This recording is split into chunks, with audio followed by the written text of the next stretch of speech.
chasing the stars, we'll stride into the dawn.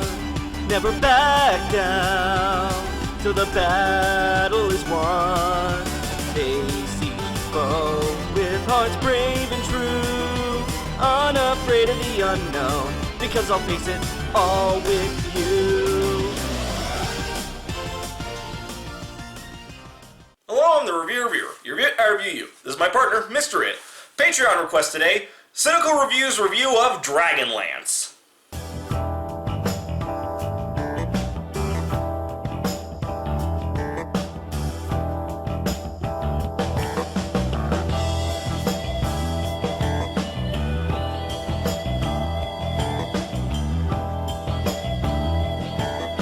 So, fun fact, when the patron requested we review this, they actually wanted Mistis to review it.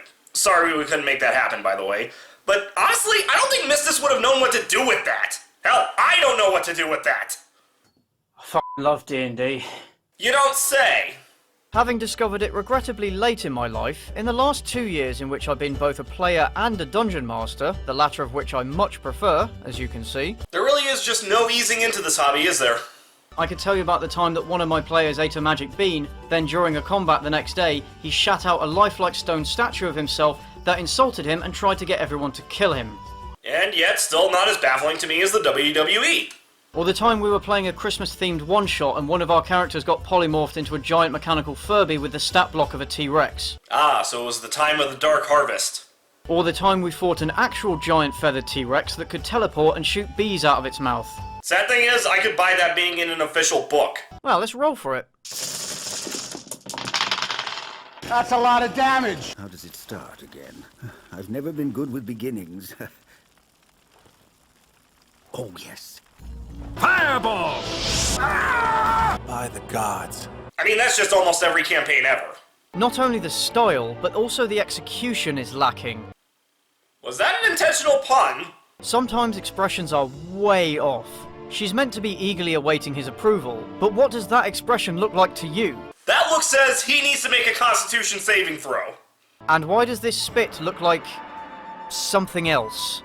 Twinkie filling? Me. Aside from the gimmick of combining the two styles, I don't get what the point of this was, especially when they couldn't do it well. Comparing this to the Iron Giant, which came out 9 years earlier and did it far better. Yeah, but to be fair, that movie was directed by Brad Bird. Brad Bird is to us as we are to the amoeba. He doesn't count! Often the dialogue doesn't match the mouth movements, which are already pretty simplistic. At times it felt like I was watching an anime. Don't insult anime like that!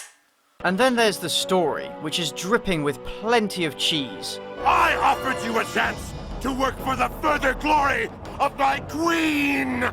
It's not Jeremy Irons, but damned if it isn't up there. But maybe we can get some enjoyment out of it. So let's take a look. Wait, you mean we haven't been already? After a poorly animated intro sequence in which we see a bunch of dragons and their followers raiding and pillaging. Don't forget the rifling and looting. Me. Like a DM going over their 50-page setting bible that the players will neither remember nor care about. It depends on the group. In my experience, players do care. Being able to remember it, that's another story. Once upon a time, the evil dragon goddess Takesis... You mean Tiamat? 'Cause five-headed evil dragon goddess is Tiamat. At least it is nowadays. So then there's a fight with the goblins, just like the start of every D&D campaign. Because goblins are a very common low CR enemy. It could only be more stereotypical if they started in a tavern, which is the very next scene. Because it's a good place for meeting and swapping information. Asked to Sarex in Roland Cronawi.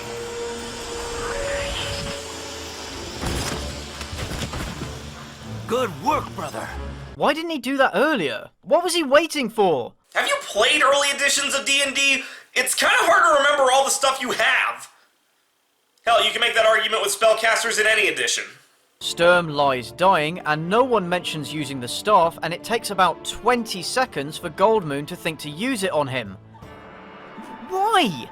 Are they all suffering from feeble mind? Okay, that one is less forgivable because the staff is an important plot element. The wizard, who is definitely not evil, uses a friendship spell to enslave a passing dwarf to guide them through the city. Moral ambiguity. Goldmoon breaks the staff in order to destroy it, but is herself destroyed in the process. Yeah, breaking magic items tends to go like that. Hell, one campaign I was in, a player managed to destroy an entire city block doing that. But they find Goldmoon in a ruined temple, having been reborn as a proper cleric after her intense act of faith. Isn't that more in line with how warlocks tend to happen? I have cast a spell upon our belongings. Any who touch them faces a hideous death, painfully devoured by the great worm Caterpillius. Okay, that had to be a bluff. Yeah, definitely not evil. No, chaotic neutral. Tanis wants to go alone, but the rest of the party insists on going with him, as does the old wizard and the tavern wench. Since when was she in the party? In order to get past the guards, they adopt disguises and somehow manage to pass their group deception roll. Hey, sometimes the roll of the dice doesn't make sense, but you gotta go with it. Become beacons of light to lead the slaves out of darkness.